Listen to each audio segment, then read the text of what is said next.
Dear students, series 1 के electrostatics के parts में हमने कवर कर लिया था।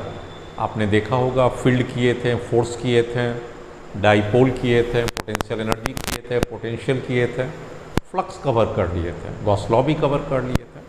उसके बाद अब मेजर सेक्शन एक हमारा और बच जाता है कैपेसिटर सेक्शन है। नीट का कैपेसिटर, एम्स का तो पूरा फिर से करेंगे हम लोग, नीट के लिए हमारे पास आ रहा है। एक तरह से समझ लीजिए कि ये लेवल 1 आपका निकल गया और एक हाई लेवल का हम लोग एम्स वाली क्वेश्चन बना लेंगे, बस फिनिश हो गया। उसके बाद कहाँ इससे बाहर क्वेश्चन आ रहा है, और इतना पर तो आप जेई लेवल का भी आप एग्ज़ाम क्रैक कर सकते हैं। चलिए हम लोगों का अभी स्टार्ट करते हैं।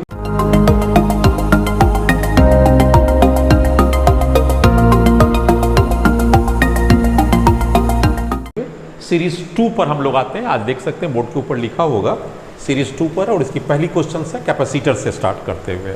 पहला क्वेश्चन कैपेसिटर्स के ऊपर दिया हुआ है, क्वेश्चन पर ध्यान देंगे। ये जो क्वेश्चन आया हुआ है 2018 में आया था, very recent examinations, of course NEET का ही था। इस क्वेश्चन पर आप फोकस करें और जरा समझ के हम लोग इसे बनाने की कोशिश करें। कहता है the electrostatic force between the metal plates of an isolated parallel plate capacitor having capacitance C and having a charge Q and area A is, मतलब क्या कह रहा है ये, इनकी बातों को समझिए कि एक पैरेलल प्लेट कैपेसिटर है, उस कैपेसिटर में कैपेसिटेंस C है,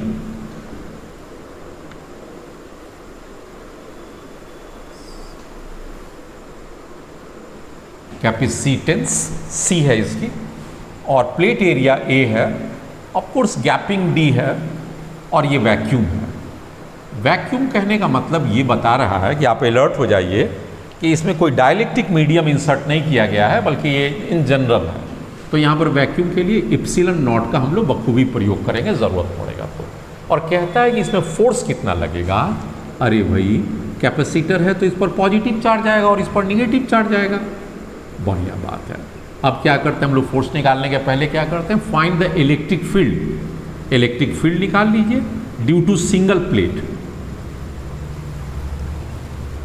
याद कीजिए, आप पढ़े हैं 12th के क्लासों में, या अभी भी बेसिक से आप पढ़ सकते हैं। Electric field due to a large single plate क्या होता है, sigma by 2 epsilon naught. Sigma को यहाँ हटा दीजिए, चार्ज पर यूनिट एरिया कर दीजिए, 2 को ले लीजिए और इप्सिलन नॉट को ले लीजिए। This is the electric field due to 1 plate. अब ये जो इलेक्ट्रिक फील्ड निकला वो इस चार्ज को क्या करेगा, माइनस चार्ज को क्या करेगा, अट्रैक्ट करेगा, मतलब इसे पुल कर लेगा, अपनी ओर खींच लेगा। तो what is force, force is equal to nothing but Q plate charge, इसका चार्ज हो गया, और ये इलेक्ट्रिक फील्ड आपने निकाला Q 2a epsilon naught. Negative sign क्या शो करता है बच्चे लोग, negative sign attractive force, very fine,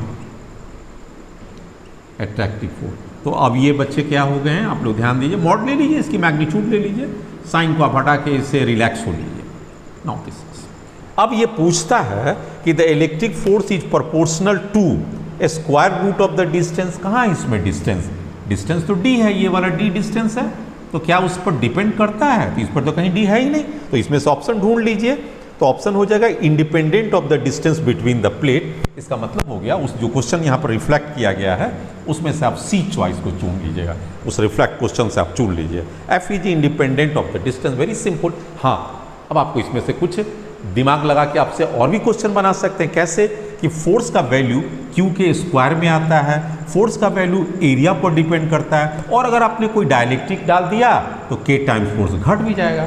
तो that is called by product of the. आपको ये बात हमेशा ध्यान दीजिएगा ऐसे क्वेश्चन बनाने में। अरे भाई मैं इसे और कितना क्वेश्चन निकाल सकता हूँ, और कितना, ये आपका खुला ऑप्शन रहना चाहिए, बाकी आपका अपने आप सब क्वेश्चन बनता चला जाएगा। जैसे मान लीजिए आपको फोर्स से और क्यू को हटा के पूछा, देखिए बाई प्रोडक्ट बताते हैं, क्यू इक्वल टू क्या होता है, सी भी, तो अब क्या हो जाएगा, C square B square 2a epsilon naught. अब देखिए ध्यान से कि फोर्स का वैल्यू किस बात पर निर्भर कर गया, क्यू को हटा दिए, there is a no Q in place, capacitance का स्क्वायर, ये भी क्या है, पोटेंशियल है, पोटेंशियल का स्क्वायर 2a इप्सिलन नॉट। तो आप अभी भी देख सकते हैं प्लेट सेपरेशन पर ये डिपेंड नहीं करता है। Finally we can say keeping C as a constant, B as a constant, A as a constant, F never depends on charge, sorry spacing between the plates.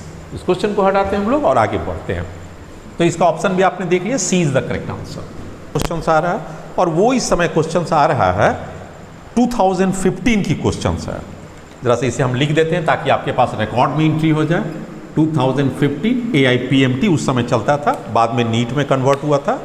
अब ये क्या कहता है कि a parallel plate capacitor of capacitance C is connected to a cell of EMF V। आप जरा समझ लीजिए, एक पैरेलल प्लेट कैपेसिटर है, इसको कनेक्ट कर दिया गया है एक बैटरी से, या यूं कह लीजिए सेल दिया हुआ लैंग्वेज, और इसकी potential difference, this is called potential difference, और कभी कभी EMF को E भी शो करते हैं हम लोग, V हो गया। And then disconnected from it, अब इसको डिस्कनेक्ट कर देंगे। डिस्कनेक्ट करेंगे तो क्या हो जाएगा, इसको डिस्कनेक्ट कर दीजिए। अरे भाई इसकी कैपेसिटेंस C है तो इस पर चार्ज आ ही चुका होगा। कितना चार्ज आ चुका होगा, अगर इसकी कैपेसिटेंस C है तो Q must be equal to CV, ये बात हो। अब इसे डिस्कनेक्ट करता है, कहता है कि पैरेलल प्लेट कैपेसिटर C है, उसको V से कनेक्ट कीजिए और डिस्कनेक्ट कीजिए। डिस्कनेक्ट के बाद क्या हो गया, इस बात को ध्यान दीजिएगा, Q charge is stored, this is क्या है Q, किसके ऊपर है, पॉजिटिव प्लेट के, इसके ऊपर प्लस Q आ जाएगा और इसके ऊपर। अब इसको आपने खोल के हटा दिया, दैट इज कॉल्ड डिस्कनेक्टेड। मैं इसे डिस्कनेक्ट कर देता हूं, इसे डिलीट ही कर देता हूं, सिनेरियो से हटा दिया, तो ये नाउ डिस्कनेक्टेड। लेकिन एक बात है, दिस चार्ज इज रिमेन, देखिए यहां पर कॉन्सेप्ट को दे दीजिए, बहुत इंपॉर्टेंट कॉन्सेप्ट है। अब अगर इसको डिस्कनेक्ट कर दिए तो चार्ज प्लेट पर सेम रह जाएगा। कैसे सेम रह जाएगा, अरे भाई चार्ज आता बैटरी से है और चार्ज जाता भी बैटरी में है, और बैटरी है ही नहीं। तो एक बात याद रखिए, अगर कोई इसमें छेड़छाड़ मीडियम से करेंगे हम लोग, डाइलेक्ट्रिक डालें या कुछ भी डालें, तो C बदल जाएगा और सारा फैक्टर बदल जाएगा। क्या नहीं बदलेगा, चार्ज रिमेन सेम। क्योंकि हमने थ्योरी इसका डिटेल नहीं पढ़ा, इसलिए इतना ही यहाँ बता देते हैं। तो इसको हटा दिए, और इसमें से पूछता है, क्या कह रहा है, a dielectric slab of dielectric constant. देखिए अब क्या किया कि there is a dielectric slab of dielectric constant K is inserted. देखिए अब क्या कह रहा, वैक्यूम को रिप्लेस कर दिया K डाइलेक्ट्रिक कांस्टेंट से, दिस इज डाइलेक्ट्रिक कांस्टेंट, उससे इसको रिप्लेस कर दिया। चलिए कोई दिक्कत नहीं, रिप्लेस हो गया। अब क्या फर्क पड़ता है, और ये कहता है कंप्लीटली कवर्ड भी कर लिया, बीच में गैप नहीं छोड़ता है capacitor. Which of the following is correct, इसमें से कहता है ऑप्शंस कई है। V डिक्रीजेस, क्या V डिक्रीज करेगा या इंक्रीज करेगा या रिमेन सेम रहेगा, आपको अच्छी तरह से याद रखना है। केवल Q सेम रहेगा क्योंकि बैटरी कनेक्टेड नहीं है। V के साथ क्या होगा, आप चलिए पहले C को देखिए, क्या होगा C डैश, मतलब बाद वाला क्या होगा K इंटू C। आपने क्या नोट किया, कैपेसिटेंस इंक्रीजेस। आपके पास Q इक्वल टू क्या होता है, ये देखिएगा आप C डैश क्या हो गया, ग्रेटर देन C, मतलब डाइलेक्ट्रिक डाल देने के बाद का जो कैपेसिटेंस होता है K टाइम्स बढ़ जाता है वैक्यूम के तुलना पर। चलिए पोटेंशियल को चेक कर लीजिए, पहले आप ये चीज Q को चेक कीजिए। Q इक्वल टू क्या हो जाएगा, CV, जिसमें C तो बदल गया, और V के साथ क्या होगा, तो V बताइए क्या हो गया, दैट इज Q, और C डैश के जगह पर आप KC लिख सकते हैं, और Q बाई C V हो गया तो V बाई K हो गया ना। अब बताइए नया पोटेंशियल आपके पास क्या हो गया, आपने आराम से पकड़ लिया। Q सेम रखे बच्चे, यहाँ पर ध्यान दीजिएगा, Q सेम, C बदल गया तो V को तो बदलना है ना। तो अगर Q क्या हो गया, सेम है, और C अगर आपका बढ़ गया तो V घटेगा ही, तो V dash equal to V by K। तो ऑप्शंस में सेकंड ऑप्शन आपका चला गया, V decreases, that is correct. जो ऑप्शन में दे रहा है V डिक्रीज करता है, सही बात है। कितना डिक्रीज किया, K टाइम्स, ये भी ऑप्शन सही हो गया। दूसरा कहता है potential energy decreases K times. आपके पास है, देखिए पकड़िए इसे, U को लिखिए, U का कई फॉर्मेट होता है, half CV square, half QV, Q square by 2C। आप कौन सा पकड़िए, Q स्क्वायर बाई 2C। आप पकड़ लीजिए इसको, पकड़ के क्या कीजिए, Q कांस्टेंट घेर दीजिए इसमें, और आप आ जाइए U डैश, डाइलेक्ट्रिक डालें, Q तो नहीं बदलेगा, लेकिन आपको हमने बताया C डैश क्या हो जाएगा, यहाँ पर C डैश हो जाएगा KC। अब आपके पास हो गया Q square by 2C equal to original U divided by K। बोलिए आपने क्या देखा, बहुत आसान से देखा, आपने देखा कि पोटेंशियल एनर्जी है K टाइम्स डिक्रीज कर जाता है, तो ये भी बात हो गया। तो इसमें दिया हुआ है कि U decreases K time, this is again same. और इसके बाद नेक्स्ट पॉइंट पर जरा हम लोग गौर करें कि नेक्स्ट पॉइंट पर क्या जाता है। एक और ऑप्शन आपके पास सामने आ रहा है, एक कहता है कि चेंज इन पोटेंशियल एनर्जी। अरे भाई चेंज इन पोटेंशियल एनर्जी क्या होगा, पहले बार का क्या था, आप ऐसे करके देखिए, पहले बार का पोटेंशियल कितना था आपका वैक्यूम में, हाफ CV स्क्वायर। बाद में कितना हो गया पोटेंशियल एनर्जी, हाफ, हमने आपको बताया था उसमें पोटेंशियल एनर्जी निकाले थे, K टाइम्स घट गया था, तो हाफ CV स्क्वायर यहाँ पर से उठा लीजिए, K हो गया। Now what is change in potential energy, इससे इसको घटा दीजिए, तो change in potential energy U dash minus U, तो आपके पास क्या हो गया, हाफ CV स्क्वायर कॉमन ले लीजिए, बचा क्या 1 बाई K माइनस 1, तो that is called change in potential energy. आपको देखिए ये ऑप्शंस भी आ गया, half C B square 1 minus K, मतलब ये भी ऑप्शन सही हो गया। तो तीनों ऑप्शन तो आपका सही हो गया। आपको इनकरेक्ट ढूंढना है तो एक चौथा ऑप्शन भी है, the charge on a capacitor is not conserve. अरे भाई नॉट कंजर्व मतलब क्या हो गया, ये कांस्टेंट नहीं रहेगा, ये बदल जाएगा। तो ये स्टेटमेंट तो गलत हो गया। मैंने तो आपको स्टार्टिंग में ही बता दिया था, इतना सारे ऑप्शन को चेक करने की भी कहाँ जरूरत था। ये तो सीधी सी बात है कि जब आपने तार खोल दिया, बैटरी से हटा दिया और तब डाइलेक्ट्रिक डाले हैं तो 1 पॉइंट इज सेम। क्या सेम रह गया कि चार्ज विल रिमेन सेम। और यही तो कहता है कि वो कहता है चार्ज कंजर्व करेगा, कंजर्व नहीं करेगा। इसमें लास्ट में ऑप्शन है charge on a capacitor is not conserve, लेकिन रियलिटी क्या है, चार्ज इज कंजर्व। कंजर्व का मतलब बच्चे, अरे बहुत सिंपल सी बात है, कंजर्व करने का मतलब वो कांस्टेंट रहेगा। तो ये बात गलत हो गया। इसका मतलब ऑप्शन गलत कौन सा था, डी ऑप्शन। तो डी को टिक मारिए इसमें कि D is the wrong, and यही रॉन्ग आपका आंसर करेक्ट में चला जाएगा। तो ये क्वेश्चन भी खत्म हो गया। नेक्स्ट क्वेश्चन पे फोकस करते हैं। नेक्स्ट क्वेश्चन आप इसे जरा सा गौर कीजिए, बढ़िया क्वेश्चन आपके सामने आ गया। ये आया है 2014 पीएमटी, मतलब ये पीएमटी है, सीबीएसई का एग्जाम है। और ये क्या कहता है, two thick dielectric slabs of dielectric constant K1 and K2 are inserted between parallel plate capacitor। of course capacitors है, पकड़ लीजिए, इस पे कैपेसिटर है, बहुत अच्छी बात है, कैपेसिटर्स हो गया। एक पर कहता है पॉजिटिव चार्ज है और दूसरे पर equal amount of negative charge है। This is plus Q and this is minus Q. कहता है दो प्लेट को इंसर्ट कर देने के लिए, जैसा कि सवाल में दिखा रहा, आप भी इंसर्ट कर दीजिए। अब दोनों प्लेट का एक फिनाइट थिकनेस है, थिकनेस तो नहीं दिया हुआ, इससे कोई ज़रूरत भी नहीं है। K1 और K2 दिया हुआ है। यहाँ पर लिखा हुआ है कि this K2 is greater than K1 और in other words K1 is less than K2। दोनों का मतलब एक ही हुआ। कहता है इसके डालने से अब इलेक्ट्रिक फील्ड पर क्या प्रभाव पड़ा। तो एक बात आपको बता दें कि जब आपने डाइलेक्ट्रिक को डालते हैं तो आपने इलेक्ट्रिक फील्ड पर क्या देखा, इट डिक्रीजेस K टाइम्स। आपके पास याद कर लीजिए क्या इफेक्ट पड़ता है जब भी इलेक्ट्रिक फील्ड पर, क्या प्रभाव पड़ेगा, this is E divided by K। तो आपने अगर कोई डाइलेक्ट्रिक डाला तो इलेक्ट्रिक फील्ड घट जाएगा। अब कहता है कि इसमें ज़रा सा प्लॉट करके बताइए, तो क्या प्लॉट होगा। आपके पास ऑप्शन दिया हुआ, मैं ऑप्शन के करीब चलता हूँ। यहाँ से यहाँ तक का इलेक्ट्रिक फील्ड वैक्यूम ट्रीट कीजिए और वैक्यूम में E मैक्सिमम आ जाएगा। यहाँ पर E हो गया और ये पूरा के पूरा D डिस्टेंस गैप ले लीजिए, इसको भी यहाँ पर आप D डिस्टेंस पूरा गैप हो गया। यहाँ पर मैक्सिमम आ गया, that is called E not. यहाँ से यहाँ तक क्या करेगा, ये कांस्टेंट हो जाएगा, दैट इज E नॉट। अब क्या हुआ, K टाइम्स घट जाएगा, तो घटा दीजिए इससे, इस जोन में घट गया K टाइम्स। यहाँ तक आपको देखिए ये ब्रोकन लाइन दीजिएगा। क्यों ब्रोकन देंगे कि एक ही जगह पर दो इलेक्ट्रिक फील्ड नहीं हो सकता है, इसलिए ये कभी भी कंटिन्यूटी में नहीं हो सकता है। चलिए ये वाला कितना हो गया, this is called E not by K। एक बात है, ये वाला कितना हो गया, E नॉट। अब आइए यहाँ से यहाँ फिर वैक्यूम है, दिस इज अगेन वैक्यूम, तो ये तो वही कंटिन्यूटी में रह जाएगा। ये देखिए फिर वही कंटिन्यूटी उसी मोटाई का यहाँ पर भी आ गया, मतलब यहाँ पर भी E नॉट वैल्यू है, ये भी वैल्यू कितना है E नॉट, और ये E नॉट सॉरी ये K1 ले लीजिए क्योंकि इसके डायलेक्ट्रिक कांस्टेंट K1 है। नाउ E2, यहाँ पर क्या होगा कि आपको ये दिया हुआ K2 is greater than K1, मतलब ये वैल्यू ज़्यादा हाई है तो ये वैल्यू कम हो जाएगा, इससे भी कम हो जाएगा, तो आप इसको ले लीजिए। यहाँ पर ये वैल्यू उससे भी कम हो गया, यहाँ पर आ गया। ये वैल्यू कितना हो गया, E नॉट बाई K2। क्यों K2 ये छोटा हो गया, इससे क्यों छोटा हो गया, क्योंकि Q2 is greater than K1 यहाँ पर आए। और फिर एक बार वैक्यूम है तो ये वैक्यूम का ये कांस्टेंट आ जाएगा और कंटिन्यूटी में जोड़ दिया, दैट इज योर आंसर। तो उस ऑप्शंस में आप अगर जाइएगा, आप अपने से ऑप्शन मिला लीजिए, जो ऑप्शन आ रहा है आपका आप उसे टिक कर दीजिए। इसको देखते हुए आपके चॉइस में है, आपका ऑप्शंस मिला लीजिए, प्रोजेक्ट किया हुआ है वो। अगला क्वेश्चन पढ़ दीजिए, energy required to charge a parallel plate capacitor, यहाँ कैपेसिटर नहीं कंडेंसर कहता है, of a plate separation D।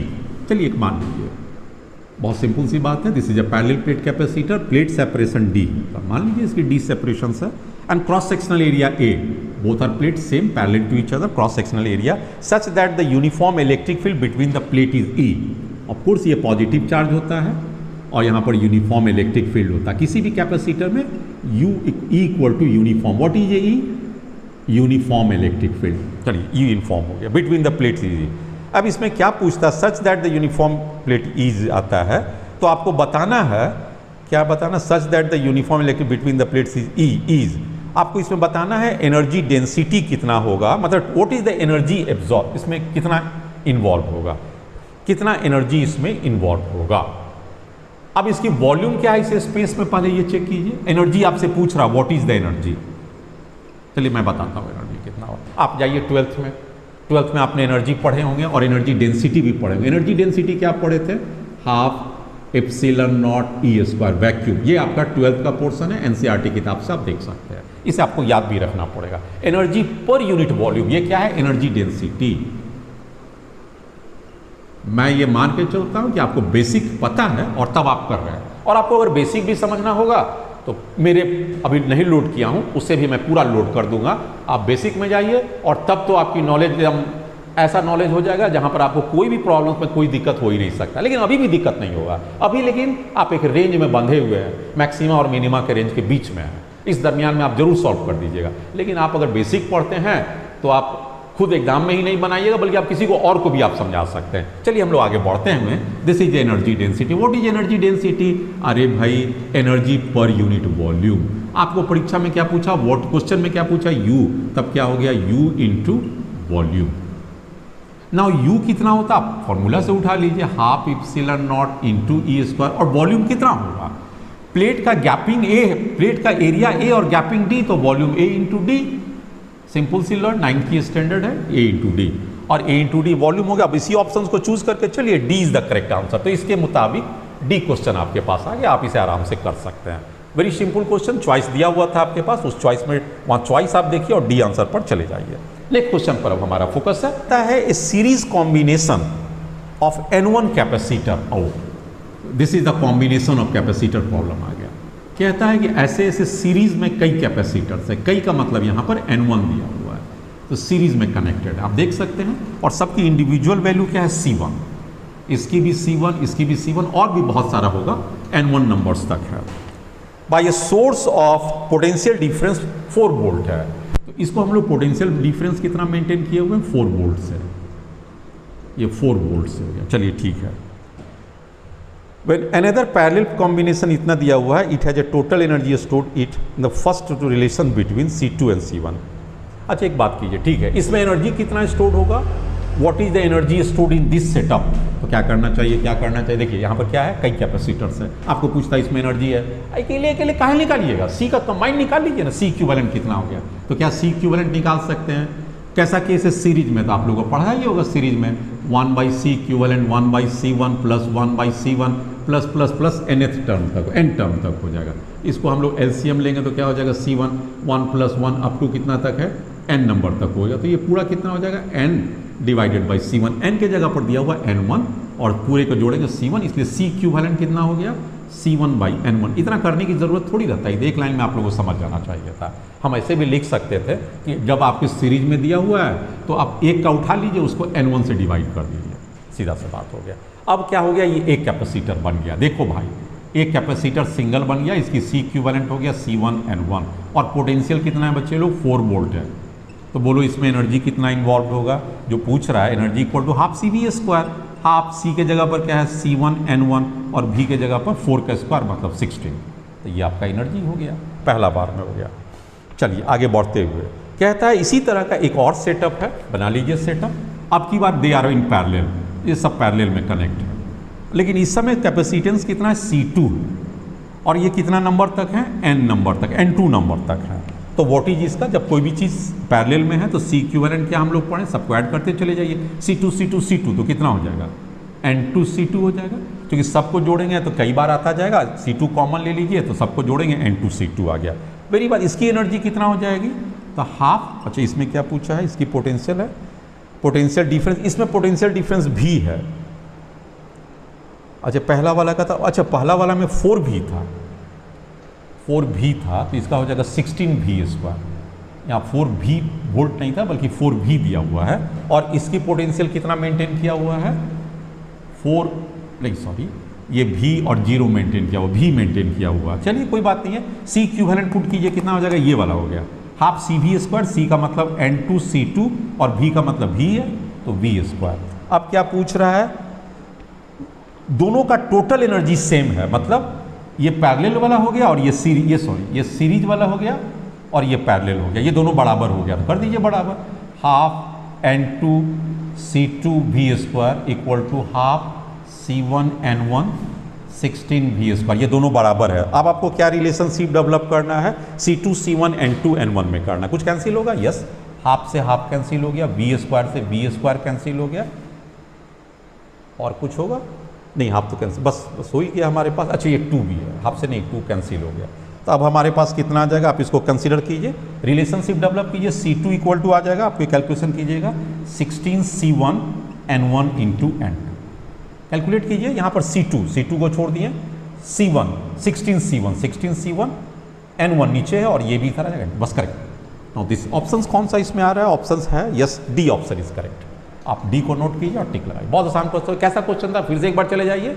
Series और पैरेलल में आपको क्या करना है, हर का इक्विवेलेंट निकाल लीजिए, और जरूरत के मुताबिक अगर एनर्जी का एनर्जी निकालिए, चार्ज का चार्ज किया, पोटेंशियल का जो निकालने का हैगा आप जनरल फॉर्मूला अप्लाई कीजिए, सॉल्व कीजिए। एक क्वेश्चन आता है 3 capacitors each of capacitance C and the breakdown voltage 3 capacitors each of capacitance C। पहला ले लीजिए, एक कैपेसिटर है, ईच का कैपेसिटी C है, और ब्रेकडाउन वोल्टेज और ब्रेकडाउन वोल्टेज क्या कहता है, यहां से यहां तक का ब्रेकडाउन वोल्टेज भी है। ये ब्रेकडाउन वोल्टेज का मतलब क्या हो गया कि देखो भाई होता क्या है कि यहां पर क्या है, वैक्यूम। आप अगर इसमें V वेंटिल करेंगे तो यहां पर प्लस Q आ जाएगा। और आपको एक चीज की जानना चाहिए कि वैक्यूम है तो इसमें एयर है, वैक्यूम तो वास्तव में है नहीं। और यहां पर अगर ज्यादा चार्ज आएगा तो क्या हो जाएगा, ये ब्रेकडाउन होगा, एयर ब्रेक कर जाएगा। किस चीज में ब्रेक कर जाएगा, आयंस में ब्रेक कर जाएगा, पॉजिटिव एंड निगेटिव आयंस। उससे क्या होगा, अरे भाई जब यहाँ पॉजिटिव और निगेटिव आएगा तो क्या करेगा, ये निगेटिव इसको न्यूट्रलाइज करेगा और ये पॉजिटिव इसको न्यूट्रलाइज करेगा, मतलब अब ज़्यादा चार्ज स्टोर होगा ही नहीं, तो that is called breakdown voltage. तो बच्चा आप समझ गए क्या हो गया, ब्रेकडाउन वोल्टेज को डाइलेक्ट्रिक स्ट्रेंथ भी कह सकते हैं। मतलब इस हवा का कितना स्ट्रेंथ है जिस पर वो मैक्सिमम इलेक्ट्रिक फील्ड या मैक्सिमम पोटेंशियल बर्दाश्त कर सकता है। ज़्यादा देंगे तो क्या करेगा, air as a polar material है, डाइलेक्ट्रिक मटेरियल है, वो ब्रेक डाउन करता है पॉजिटिव एंड निगेटिव आयंस में, और तब ज़्यादा चार्ज स्टोर आप नहीं कर सकते हैं। तो दैट इज द मीनिंग। अब आगे बढ़ते हुए ब्रेकडाउन वोल्टेज आप समझ गए। और ज्वाइन इन सीरीज, तो ऐसे ऐसे कई हैं, 3 कैपेसिटर्स हैं, तीनों को आपने सीरीज में जोड़ दिया। अब प्रत्येक का कैपेसिटेंस C है, ये पहले ही क्वेश्चन में बताया हुआ है। अब कहता है अब इसका भी ब्रेकडाउन वोल्टेज कितना होगा, आपको तो मालूम है, एक कितना बर्दाश्त करेगा V, ये भी कितना बर्दाश्त करेगा V, पोटेंशियल डिफरेंस यहाँ से यहाँ तक का V, और ये भी कितना बर्दाश्त करेगा V, और ये एक बक्सा टाइप का बन गया, एक टाइप का बक्सा बन गया, ये पूरा सेट का बॉक्स बन गया।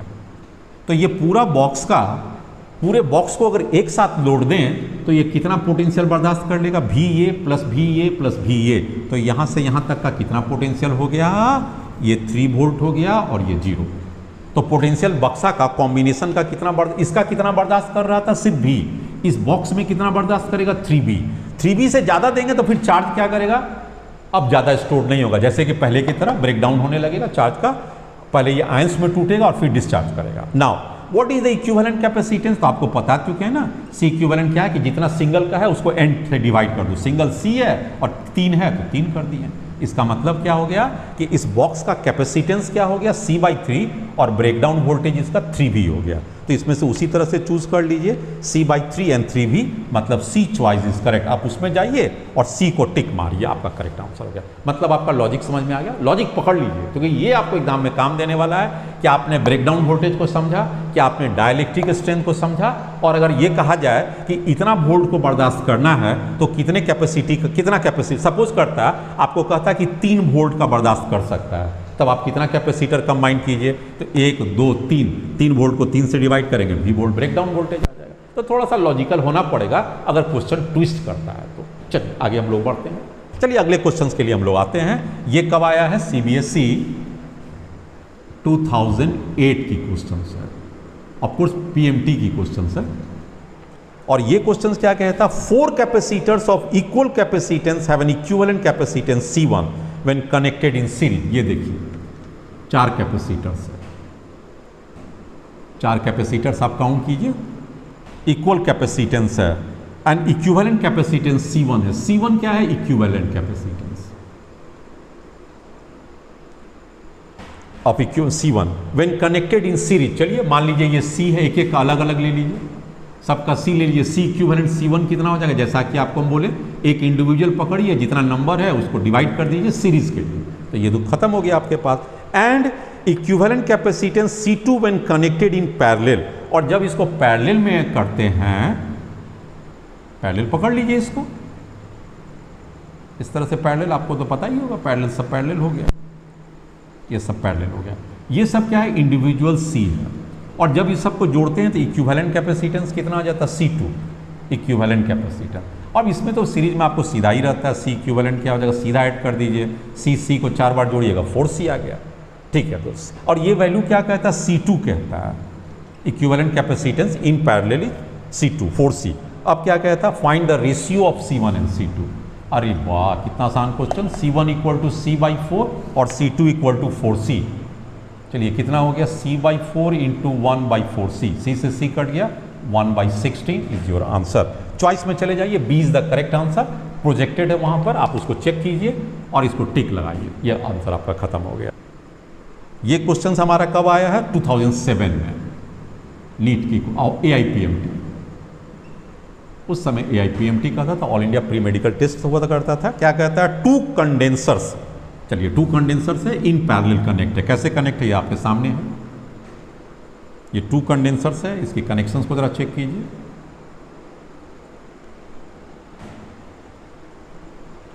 And they are further connected with potential difference V। तो ये पोटेंशियल V है, ये C है, और ये C/2 है। इसमें क्या कह रहा है, are connected to a V volt battery as shown in the work done in charging fully both the condenser. अच्छी बात है, इस दोनों को फुल्ली चार्ज करने में कितना वर्क डन करना पड़े, मतलब कितना एनर्जी लगेगा। आपसे क्या पूछा, वर्क डन। आपको एक्सटर्नल वर्क डन का मतलब क्या हो गया, इसमें एनर्जी कितना स्टोर होगा। Work done means energy stored in capacitor. क्या आपके मन में आ रहा है, जब तक मैं लिख रहा हूं आप अपना लाइनअप तय कीजिए। आपको क्या करना चाहिए, जितने भी कैपेसिटर एक बार में निकालिए, एनर्जी स्टोर्ड या वर्क डन एक बार निकालिए। एक बार में क्या है, ये दोनों क्या है, सीरीज है कि पैरेलल है, अरे दोनों का पोटेंशियल डिफरेंस सेम है, टर्मिनल इंड से देखिए, तो ये कनेक्शन क्या है, पैरेलल, और पैरेलल में है तो इसको आप जोड़ दीजिए। कैसे पैरेलल में जोड़ेंगे, डायरेक्ट कनेक्शन होता है पैरेलल में, जानते हैं ना, C इक्वल टू क्या हो जाएगा, C plus C/2, that is 3C/2। तो C इक्विवेलेंट निकल गया। अब आपके एक कैपेसिटर हो गया, उसकी वोल्टेज भी है, बोलिए एनर्जी कितना हो गया, that is called half CV²। अब C की जगह पर यहाँ इक्विवेलेंट पुट कीजिएगा, हाफ C की जगह पर 3C/2 इंटू V², बोलिए कितना आ गया, 3/4CV², that is the work done और एनर्जी। इतना एनर्जी इसमें स्टोर हो गया। ऑप्शंस में आ जाइए, 3/4CV², that is C is the correct. लेकिन एक बात और, दायरा को बढ़ाइए। अगर सवाल में ये रहता, पूछा नहीं है लेकिन अगर पूछता, what is the work done by cell और बैटरी, आपकी जवाब क्या होता, कुछ नहीं होता। चार्ज डिलीवर्ड, कितना चार्ज बैटरी ने डिलीवर्ड किया, यहां से वह चार्ज इनटू पोटेंशियल कितना है V। अब कहिएगा ये कहां से चार्ज आ गया, क्या दिक्कत है, चार्ज आ गया तो चार्ज इक्वल टू क्या होता है, C इक्विवेलेंट इंटू V। अब C इक्विवेलेंट क्या होता है, अरे भाई वो तो निकाल ही चुके हैं ना, वो कितना है 3/C2, और बाकी हो गया V²। तो आप देखा क्या आपके पास आ गया 3CV²/2, that is the work done by the battery. आप देखिए वहां पर कितना है 3/4CV² एनर्जी स्टोर। तो ज्यादा कौन सा एनर्जी सप्लाई किया, बैटरी किया, ये ज्यादा सप्लाई किया, और इसमें आधा कैपेसिटर में स्टोर हो गया एनर्जी। ध्यान से देखिए 3/4CV², इसका आधा है, आधा कहां चला गया। तो एक क्वेश्चन यहां पर, और ये कौन सा हो गया, work done by the battery. एक और क्वेश्चन होता है, what is the amount of energy lost as a thermal energy. तो थर्मल एनर्जी, ये सब पूछा नहीं, हम ऐसे बता रहे हैं आपके लिए, एक स्ट्रॉन्ग बेस तैयार हो रहा है। Thermal energy lost in transition, पकड़िए क्या हो सकता है, हमेशा के लिए याद रखिएगा, जितना वर्क डन बैटरी करेगा आधा कैपेसिटर में चला जाएगा और आधा तार को गर्म होने में चला गया, दैट इज कॉल्ड थर्मल। तो वो भी कितना हो जाएगा 3/4CV²। मतलब अगर कभी क्वेश्चन पूछे कि बताइए बाबू कि ये जो वर्क डन हुआ एनर्जी स्टोर्ड में कितना गया और तार में कितना गया, तो कितना रेशियो हो जाएगा 1:1।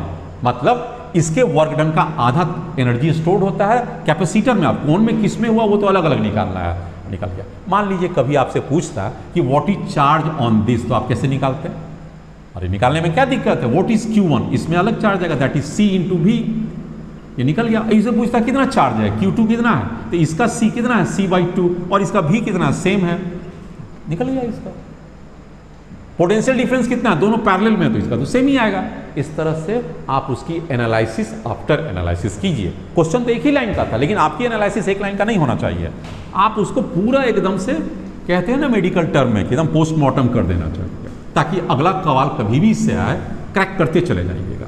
और एक बात याद रखिएगा, अभी आपका ब्रह्मास्त्र चलाना बाकी है, एम्स में चलाएंगे हम लोग, और दोनों को जोड़ दीजिएगा तो कोई भी क्वेश्चन टकराएगा, उसका अंत खत्म ही हो जाएगा। नेक्स्ट क्वेश्चन के लिए आइए, हमारे पास एक और क्वेश्चन आ रहा है आपके लिए, ये नीट 2005 में पूछा था। चलिए इस बात को भी देखिए। A capacitor of 2 microfarad is charge, सवाल देख सकते हैं प्रोजेक्टेड है। A capacitor of 2 microfarad is charge as shown in a figure. तो कुछ इस तरह के क्वेश्चन है, आपके फिगर प्रोजेक्टेड है, मैं भी बना लूं सोल्यूशन के लिए।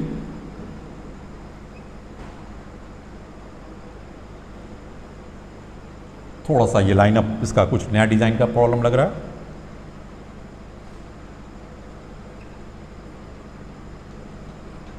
This is a positive charge, as usual negative, 2 microfarad capacitance. इसकी भी कैपेसिटेंस कितना है, 8 माइक्रोफैराड, ये भी पॉजिटिव चार्ज हो गया। ये पोटेंशियल डिफरेंस कितना है, भी दिया हुआ है, बस ये क्वेश्चन दिया हुआ है, और कुछ इसमें नहीं दिया हुआ। सवाल को पढ़ ले। A capacitor of 2 microfarad yes is charge as shown in a figure, of course है, बैटरी है तो चार्ज होगा ही।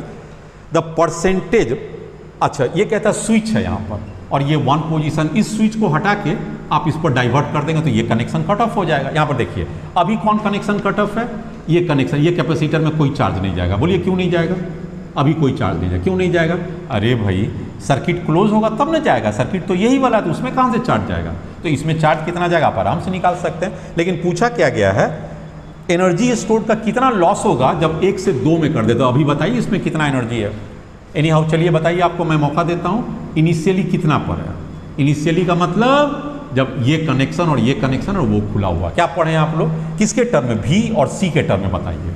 तो हाफ C कितना है 2, और V कितना है V, half C V square.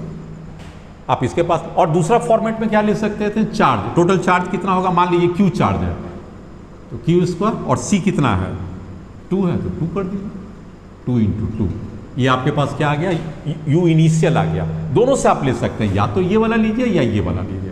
हमने प्रीफर इसको इसलिए यहाँ पर किया कि जब आप इसको यहाँ से यहाँ शिफ्ट कीजिएगा तो टोटल चार्ज तो आपका नहीं बदलेगा ना, तो जितना भी चार्ज यहाँ पर था, जैसे इसको यहाँ से यहाँ कर देंगे तब क्या करेगा, इस दोनों में शेयर कर लेगा, तो टोटल चार्ज रिमेन सेम। तो मेरा आसान प्रॉब्लम हो जाएगा। मेरा अपना लॉजिक था, अगर हम इसको नहीं लेके इससे चलते तो क्या होता, जैसे इसको यहाँ शिफ्ट करेंगे तो पोटेंशियल भी वेरी कर जाएगा, तो कैलकुलेशन लंबा खींच लेगा। हम काहे लंबा में जाए जब हमको मालूम ही है कि चार्ज कांस्टेंट रहेगा। एक बार फिर से पकड़िए, चार्ज क्यों कांस्टेंट रहेगा, अब आपने इसको इसमें कर दिया तो बोलिए बैटरी कनेक्शन है कोई नहीं ना, तो फिर चार्ज कांस्टेंट रहेगा, क्योंकि बैटरी ही रिजर्वायर है, चार्ज लेगा और चार्ज देगा। अब बैटरी को तो आप घर से बाहर कर दिए, जब तुम भागो तो अब जो भी चार्ज है कांस्टेंट रह गया। तो अगला बार क्या होगा, ये 2 माइक्रोफैराड है और ये 8 माइक्रोफैराड है। चलिए इसका C इक्विवेलेंट क्या हो गया, 8 + 2 = 10 माइक्रोफैराड। अब इसमें फाइनल एनर्जी कितना हो जाएगा, चलिए जल्दी बता दिए, आप ही को मौका देते हैं कि किसके टर्म में बताइएगा, चार्ज के टर्म में। तो क्या होता है, Q²/2C आपने 12th में पढ़ा था, तो C के जगह पर कितना कर देंगे, 2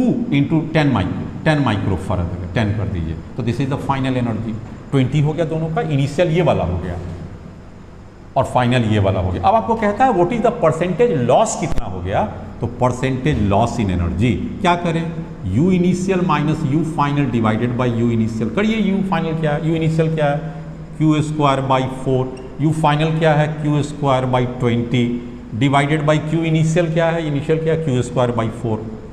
Q² कट जाएगा, आप इसको सॉल्यूशन कीजिए, Q² कट गया तो ये क्या हो जाएगा, बहुत आसानी से आप इसका एलसीएम लीजिएगा तो ये आपका लगभग इनटू आपको क्या करना पड़ेगा, परसेंटेज ले लीजिए, परसेंटेज 100 से गुना कीजिए, इसको सिंप्लीफाई कीजिए, आप आराम से देखिएगा कि ये 80% आ गया। तो this is the problem solve. 80 कैसे आ जाएगा, आप अगर लेना चाहिए तो इसको करके देखना चाहिए, आप करके देखिए। Q² कट गया तो इसमें कितना आ जाएगा, 20 आ जाएगा, करके देखिए। 4 से कटेगा तो ये कितना आ जाएगा, 5 आ जाएगा, और ये -1 आ जाएगा, और नीचे में कितना हो जाएगा, 1/4 हो जाएगा। ये 4 और 4 दोनों आ जाएगा, 20 से कटेगा कितना हो जाएगा, 20 × 4 80। इसको आप चेक कर लीजिए, Q² कट गया तो Q कट चुका 24 5, ठीक है। दैट इज कॉल्ड 8 इंटू 100 80%, 0.8 आ गया, उसको 80 से कीजिएगा 80%। सो आपका सॉल्यूशंस में इसमें ऑप्शंस में क्या क्या दिया हुआ है, यस 20 75 80, तो that much of the energy is loss. कैसे लॉस हो गया, इनिशियल निकालिए, कैसे निकाले, क्यू के टर्म में, फाइनल भी निकालें क्यू के टर्म में। अब आपका परसेंटेज लॉस क्या होता है, Q1 Q2 इंटू 100, मेरा छूट रहा 100 गुना कर लिया, हालांकि फाइनल में कर दिया 100। इनिशियल दिया हुआ Q²/4, फाइनल दिया हुआ Q²/20 या Q²/4, इसको सॉल्व कीजिए 80%। इस तरह से आपने क्या देखा कि आपकी कैपेसिटर की भी प्रॉब्लम्स नीट में अब तक जितना भी आया हुआ था, कब तक के लिए, 2019 तक के लिए मैंने सारे सॉल्व कर दिया और बहुत आसानी से सॉल्व होता चला गया। तो ये हमारा दूसरा वीडियो खत्म होता हुआ, मैंने इसमें आपको पूरा नीट के प्रॉब्लम्स को सॉल्व कर दिया। नीट खत्म हो गया पूरा इलेक्ट्रोस्टैटिक्स में। कल का जो कैप्चर होगा, जो कल हम लोग लेक्चर लेंगे, एम्स की प्रॉब्लम्स को हम लोग पूरा खत्म कर देंगे और इलेक्ट्रोस्टैटिक्स का हम लोग कल को 2 वीडियो बना के रिलीज कर देंगे। एक में कैसा रहेगा, स्टार्ट करेंगे चार्ज से लेके और कहाँ तक चले जाएंगे, हमारा पोटेंशियल एनर्जी तक, और दूसरे में क्या करेंगे, फिर एक बार कैपेसिटर। तो पूरा इलेक्ट्रोस्टैटिक्स हमारे कितने सीरीज में खत्म कर लिए, 4 सीरीज में। 2 सीरीज किसका हो गया, नीट का हो गया, और अगला 2 सीरीज जो हम कल लोड करने जा रहे हैं वो किसके लिए हो जाएगा, एम्स का। और दोनों को आप मिला देते हैं, ये रेंज आपका ब्रह्मास्त्र तैयार हो गया। इस रेंज के बाहर आप चेक कर लीजिएगा, 180 जो आपके मैक्सिमम मार्क्स है 180 में 180 ही आएगा, उससे कम नहीं आएगा। इसलिए कम नहीं आएगा क्योंकि आपने उसकी मैक्सिमम रेंज को लेकर चला। एम्स क्या है, एम्स के क्वेश्चंस आपका IIT-JEE रैंक की क्वेश्चंस होते हैं, और जब आपने उस रैंक को ही कर लिया तो फिर दिक्कत किस बात की है। तो आज के लिए इतना ही हुआ। आपको अगर एक बात को ध्यान दीजिएगा, मेरा जितने भी वीडियोस बनाएंगे काफ़ी लंबा चौड़ा सीरीज जा रहा है, आप उसको सब्सक्राइब कर दीजिएगा और बेल बटन भी दबा दीजिएगा। इससे क्या होगा कि जैसे ही मैं अपने यहाँ दूंगा आपको नोटिफिकेशन मिल जाएगी और आप कंटिन्यू। एक बात और है, आपको किसी से भी पढ़ने की ज़रूरत नहीं है, आप अपनी जगह पर रहिए और धाकड़ तैयारी कीजिए। तब तक के लिए गुड नाइट वंस अगेन।